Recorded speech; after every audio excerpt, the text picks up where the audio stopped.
Hello, everybody, and welcome to another episode of the Capital Gains Tax Solutions podcast, where we believe most high net worth individuals and their professional teams struggle to find great capital gains tax deferral options. Not having a clear plan is the enemy, and using a proven tax deferral strategy such as the Deferred Sales Trust is the best way to exit highly appreciated assets tax deferred so you create, preserve, and grow your wealth. I'm your co-host, Pearson York, filling in for Brett Swarts. In each episode, I'm joined by some of the best wealth, business, real estate, and leadership individuals in the world, share ideas, deal stories, and inspirations so together we can make complex tax deferral strategies simple and passive income plans achievable. As always, we're streaming on expertcresecrets.com, the Capital Gains Tax Solutions YouTube channel. And today, I'm super excited about our next guest. He's a financial advisor, been in the space for about 7 years, and has a lot of knowledge and wisdom on how to defer taxes and has really made tax strategy a part of his business. So if you guys could just welcome James Jerica. James, how you doing, man? Doing well. Thank you so much for having me on. Yeah, absolutely. All right. So James, how'd you get started in money? Yeah, so when I was in college, I didn't I didn't exactly know where I wanted to go, and I got an email one night towards the end of my senior year from a really big company, and they asked me to come in for an interview. They said they found my resume online, and I got really excited because I didn't have too much lined up from that aspect about job prospects getting out of school. Went in, learned about the business. They said, hey, come in, be a financial advisor. We'll teach you everything you need to know. And I fell in love with it. And I really enjoyed working with that company, spent a lot of my time of my career there. And they were great to me, taught me a lot, got me a lot of experience and education. And I really just fell in love with the space of being able to help people for a living, especially on something that they often don't know much about, which is money and trying to save for their future. And it's something that people always have questions on. So I'm excited that my job is helping people with something that they need help with constantly. Yeah, absolutely. Okay, so I believe everyone's been given a set of gifts, spiritual gifts, strengths, superpowers, whatever you want to call them, right? What are one or two gifts or strengths or superpowers that you have that have led you to be successful? Yeah, so I think a big one is so both my parents are teachers. My wife's a teacher, my sister is a teacher, and that kind of runs in my family. And I think a lot of the times when uh, people meet with financial advisors, it's very easy for an advisor to talk, with big financial terms and sort of talk over people's heads and try and make things complicated. And I think at the end of the day, what people really need is somebody to teach them about their finances so that they have a better understanding of what they're doing and why they're doing it and why it makes sense to put money here, there, or save or invest in a certain way. And so I think I was always probably supposed to be a teacher, and I ended up teaching it kind of in a different capacity that I really enjoy. Awesome. So you like to really take the complicated and distill it down, make it simple, and then educate and teach people. And by doing that, you build that rapport, you build that trust, right? You get them comfortable, right? And then they view you as an expert, and then you're able to go ahead and take that and you know do what you need to do in order to capitalize. Awesome. Okay, so along those lines, right? You're talking before the show about opportunity zones. So teach me what is the play right now with these op zones? Yeah, so opportunity zones they came about fairly recently, and it was brought about because there's in every major city you're going to have parts of that city that are kind of run down. Yep. And so a bipartisan bill came out that had support on both sides, which makes it a really strong bill. And it got a lot of backing to offer tax incentives for individuals to come in and develop and revitalize different parts of major cities, areas that do need help rebuilding, but the government doesn't want to come in and be the ones to actually do the construction or do all that Right. work. They effectively just offer the tax incentives so that other individuals will do that. And so I think the big thing when you look at the tax code is 99% of it tells you how not to pay taxes. Really, Yeah, definitely. very little of it tells you how to pay taxes. There's this big chunk that tells you how not to. And so when you understand that tax code and that system, it's there and it provides incentives. And so the government incentivizes, real estate, energy, other things like that. And so when you follow those, you get rewarded. Yeah, absolutely. I had that conversation with another guest actually. We were talking about that whole idea of, there's like 2 pages in the whole code that tells you like what you got to pay for taxes, and then there's like billion other pages that tell you how not to do it, right? Because Yeah, exactly. those guys want to pay taxes, so they just write the bills and create the loopholes. So if you play like them with their rules, that's how you get out of it. So, and so basically, so just for the listeners, right? An opportunity zone is just a distressed area that needs revitalization, where the government just incentivizes you to go ahead and invest money, and they give you in that form of is come in tax incentives. That's correct, and they are zoned out. Yep. In most major cities. There's very specific areas that you can do that work in. Okay, cool. So what can I do with it? What's the value of an op zone, and what are the incentives that you can do? What are the benefits of using an opportunity zone? Yeah, so you can really get into it 2 different ways. You can go in and actually find a zone, let's say in your local city. I'm in San Antonio, Texas, so there's a few in this city. Go there, get with a real estate developer, draw plans, try and figure all that out, and you can get into it that way. Or on the other side, on my realm, working with clients and helping them save for their future, we have it in basically a securitized form where you can just invest money. You never have to look at it again, but you get all those benefits, the tax benefits and everything that comes along with it. Because the big major advantage that is currently on the table is you're able to take capital gains that are owed today and not have to pay them until 2027. And so if you have a big bill, let's say you sell a business and you have $1 million gain on it. So you're looking long-term capital gains rates, you're looking $200,000 of taxes owed. So if you're in Nevada or Florida. Yeah. Right? California, you're looking at 370,000.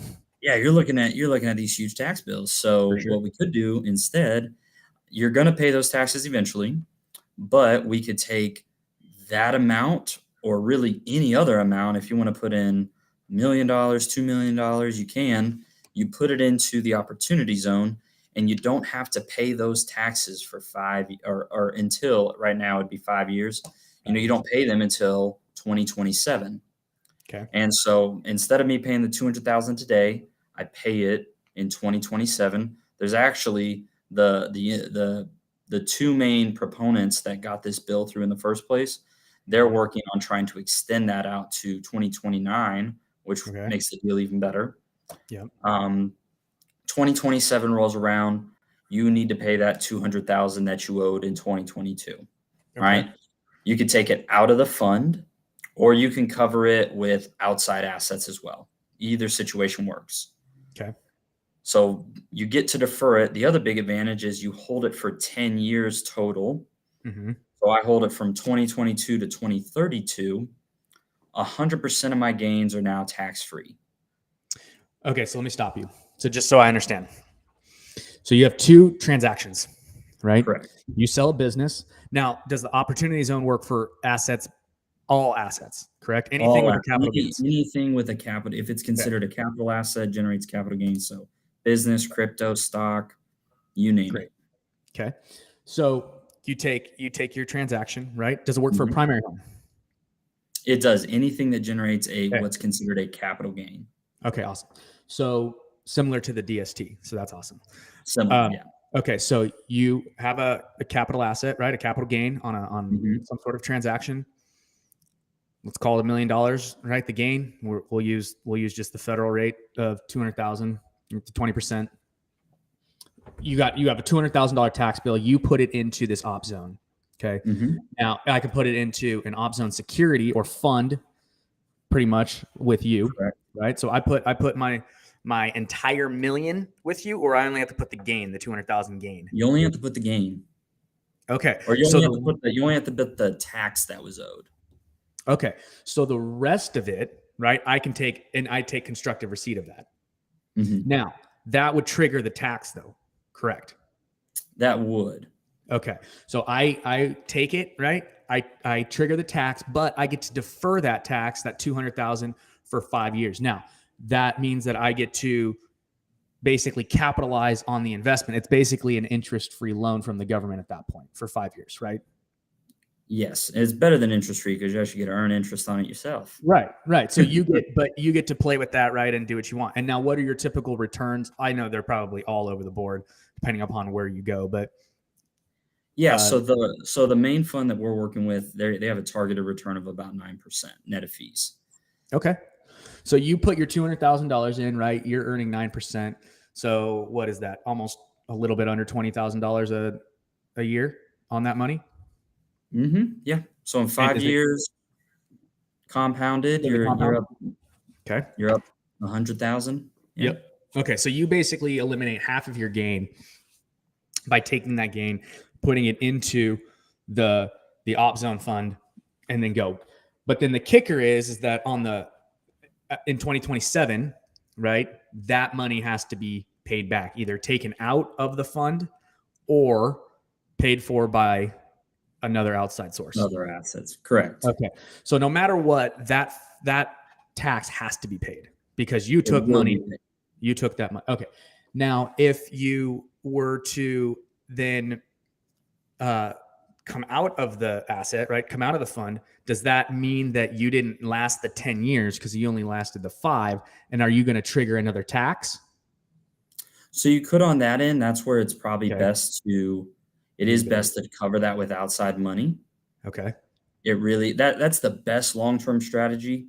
Okay. Because that's how you're going to gain the most tax efficiencies. Because again, you compound that out over 10 years or longer. Right. You can hold these right now. It's on the docket. You can hold them all the way through 2047.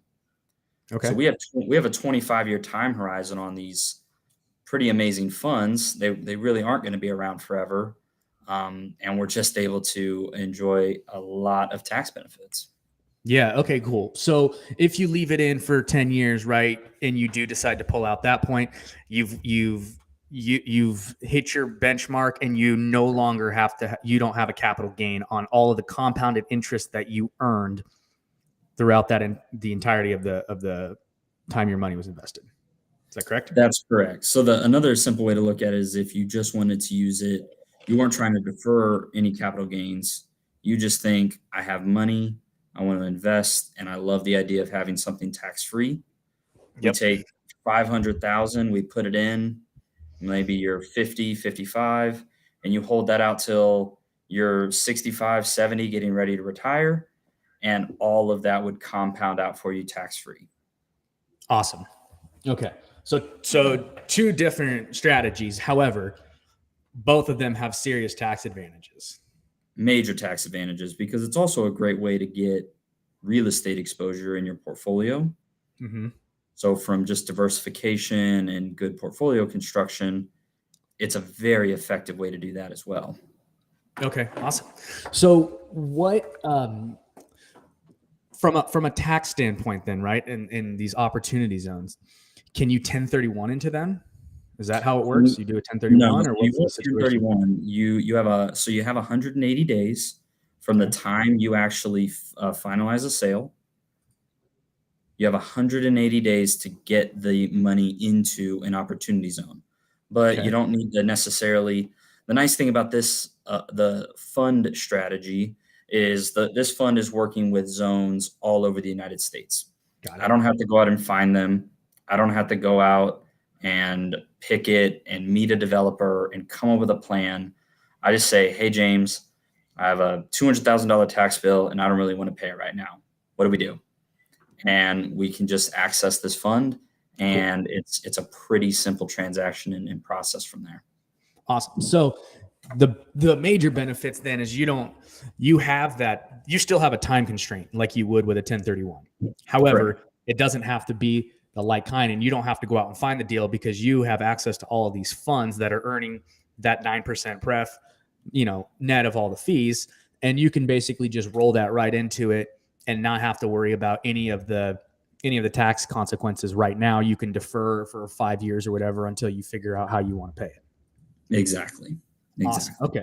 So no 1031. So what is your experience with the 1031? What's been your biggest frustration with the 1031? So the 1031, you do kind of get put in a time crunch where you have to identify the property. So sometimes I think its biggest disadvantage could be when people are maybe forced into a sale for a whole host of reasons, and they didn't plan on selling it, or they didn't necessarily want to sell it, but they have to for, again, some random reason, and they're just unable to find a good property to do that like kind exchange into. Yeah, you never want to be a motivated buyer. Yeah. That's the worst place to be. Man, oh man. Okay, cool. So we were talking before the show, and you mentioned DST. What were you talking about? So with the deferred sales trust, I mean, these two strategies, they rhyme in a lot of ways. They have a lot of certain characteristics. Obviously, with the deferred sales trust, you get a bit more liquidity, you get more flexibility in terms of the investments that's going in there. It makes sense when you have that more active approach. There are certain people out of there that just don't want to be that involved. They, for whatever reason, they got a huge return on some asset, and they are just looking to park the money somewhere. They're just looking to invest it for the future, but they don't have any interest in being a real active participant in Right. that, and they just want somebody else to handle it for them. And this is for that type of individual. So how do deferred sales trust, not to be confused with a Delaware statutory trust, everybody? So that's a 1031 into a REIT. But can you use these opportunity zones, right, and deferred sales trusts together? Yeah, you could be able to. So you can set these up to be owned because these are really owned in a non-qualified brokerage account. I mean, they're owned in a very simplified investment holding. It's nothing fancy on that end. So as long as the trust is able to hold it, it would work. Yeah. So that's interesting. So I need to dive more into how the opportunity zone would fit in with the deferred sales trust strategy, because that's one of the beautiful things about the DST is you don't have these time horizons that you have to deal with, and you Yeah. get all of your money up front. So like in an opportunity zone like fund, right? Are you earning that 9%? Are you able to take distributions with that, or does that have to just compound back into the fund? So you're locked up for at least 4 years, Okay. first time in, and then there's quarterly liquidity events moving forward after that. Okay. Ideally, ideally, this is a long-term hold. This is Gotcha. money that you really don't plan on using. I think another cool thing about it too is since it's in real estate is notoriously very tax friendly. You get a Mm-hmm. lot of tax benefits. Okay. And so the fund will actually pass through tax credits. So Okay. if the fund generates income and spits off dividends that you take, it can offset those, or it can pass through tax credits and offset other passive income streams you have, whether that's crypto mining, rental real estate, anything that's considered passive income can be offset by the fund's pass through tax credits. That's super interesting. The DSC works similar with that when you do a JV and go into like another piece of real estate. And so that's super interesting. So like, for example, let's say they do the 10-year hold, right? They put the 200,000 right into your fund, or they put 500,000 into your fund just because they want to, a tax-free, investment, earning that 9%. And they start taking distributions after your 4 quarterly distributions or whatever. They can leave it in and let it compound, or they can take it, or they could take a combination thereof where they're taking quarterly distributions, but they're offsetting that gain with something like a cost seg study, or the depreciation that's flowing through or something like that. Is that correct? That's correct. Awesome. And after the 10th year, you can take money out, let it sit, do whatever you need to do on that end, and it's going to be very tax efficient. Yeah, absolutely. So that's amazing. Okay. When would somebody want to use an opportunity zone over a deferred sales trust? I'd say it's probably best when they just don't want to be heavily involved in the investments. When they just want to set it, forget it, somebody manages it, they don't need to worry. They like the idea of having it in real estate. Maybe they like the idea, especially of like, oh, I'm helping build up and make certain parts of cities nicer, better for that community. Um, but for there, I come across people in my practice where they come into some money or they have money, they've done a great job, and they just want somebody else to handle it, and they don't have much interest in managing it themselves. Is a great passive way to do that. So this is better for somebody. So the DST is a lot better for people who are active, who want to go out Yeah, and do active deals and um, continue to generate and create more wealth, and also preserve it, right? yeah, Because there's so much flexibility with the DST that you get to, you can do things like partner it up with these op zone funds and all that kind of stuff, right? So it might not be a question of either or, but like, how can we use them both in tandem with each other in order to maximize everything? So you could be, I mean, so there's a property I'm actually going to be doing like a case study on out here. yeah, I live in Newport Beach, and this property was bought for $500,000 right on the sand in 1985 or something like that. oh wow, So they've renovated it a couple times, right? But 500 grand, right? The thing's worth 7 million easy, even if yeah, they put $1 million into it, right? yeah, It's a duplex, but they're trying to rent this thing out right now for $6,500 a month. oh wow, So if let's just call it like a 7,000 on both sides. Let's say they get 7 on both sides of this duplex, and they get, that's 14 grand a month, and then hmm, times 12 is what, like $164,000, $170,000 a year, something like that, around there, right? If they were to sell that asset and place it into a DST, they own it free and clear. They'd put all, minus their closing costs, right? Commission fees and all that kind of stuff. They're putting $6.5 million into a DST, right? yeah, Where they're earning an 8, 9, 10% pref on that money. They're making $540,000 just on accessing that liquidity without having a mortgage or whatever, right?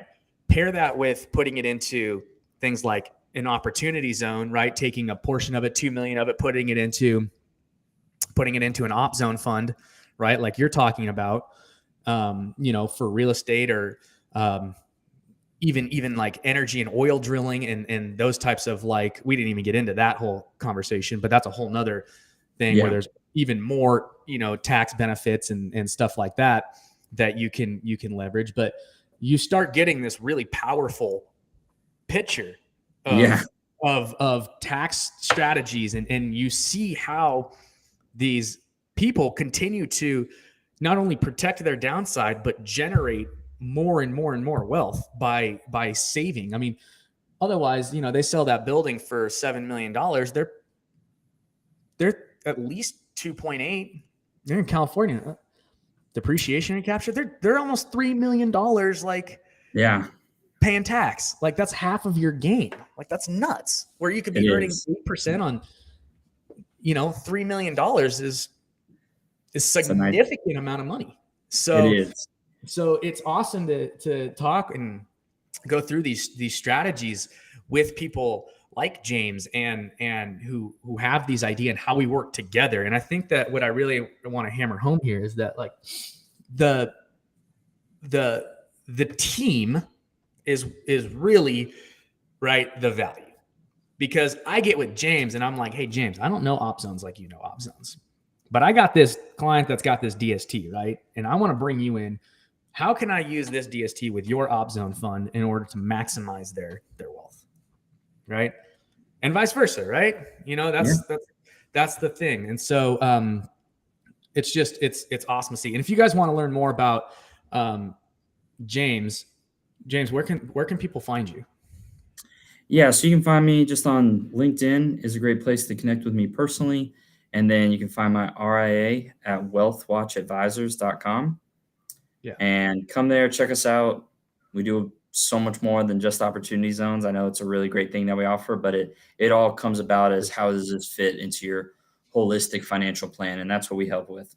Yeah, absolutely. And if you guys are interested in learning more about the Deferred Sales Trust, you can come to our mastermind, which is every Friday at 10 a.m. Pacific, 1 p.m. Eastern. James, I'll send you a calendar invite after this call. But that's what we do there, right? We get people on like James, and we get people on like Jake Miller and Brett Swarts, and that are just geniuses. And we come together and we talk through, hey, situations, plans, deal stories, and we come, bring your people, bring your financial advisors. Like, James is one of the few financial advisors that I talked to that have actually known about the Deferred Sales Trust and how it works and whatnot. That's value, and when you're able to offer those things, like, and not be afraid to kind of step out of your comfort zone and learn new things and not get like ego blocked and all this kind of stuff, right? Like, man, you can add so much value. So come, ask questions, get on, work through specific situations and problems, and that's what it's all about. So, and you guys can learn more about that by going to capitalgainstaxsolutions.com. That's capitalgainstaxsolutions.com. If you guys want to unlock the power of DST opportunity zones, and even 1031s when they're appropriate, right? Everything has their place. So that's you can find out all about that at capitalgainstaxsolutions.com. Exit like true millionaires. So, James, we're running out of time here, so I don't want to take up too much more, but I wanted to just quickly get into the lightning round with you. So, Okay. ready to go? Ready. All right, cool. What's your favorite book? My favorite book is The Go-Giver. Go-Giver. Who wrote it? John David Mann. John David Mann. Okay. What's your favorite leadership quote? Leadership quote. I don't know if it's a quote, but it's more just a style of servant leadership. Love about really just leading from the top. And yeah, I learned that a lot from my very first managing partner. Awesome. What are you most curious about right now? Obviously, I think everybody is about kind of the state of the economy and the way everything's going. Sure. It's every day there's a new headline, right? Yeah. Every day there's a new headline, and I don't think anybody really knows where it's going. No clue. Everyone's crystal balls in the shop. I'll tell you who's making the most money is those crystal ball people. Yeah, they are. Their things, man. Because no one knows what the heck's going on here. They're all broken, apparently. Dang. All right, cool. One more time, James, where can people find you? Yes, you can find us at wealthwatchadvisors.com, and look forward to helping as many people as I can. Awesome. Wealthwatchadvisors.com. And guys, if you're interested in learning more about the Deferred Sales Trust opportunity zones and all that kind of stuff, come to our mastermind. You can sign up for that at capitalgainstaxsolutions.com. James, any parting words? Just thank you so much for having me on the show. Really appreciate it. No, thanks for coming on, man. It was an awesome conversation. I learned a ton.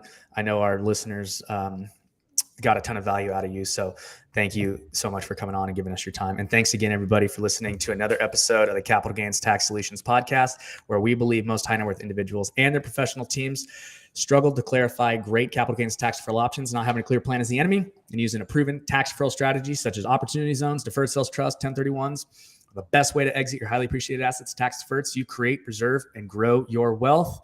Please rate, review, subscribe, like, comment, share. Visit our websites. What am I missing? Notification bells. All that YouTube algorithm and Facebook algorithm mumbo jumbo that they feed us all today.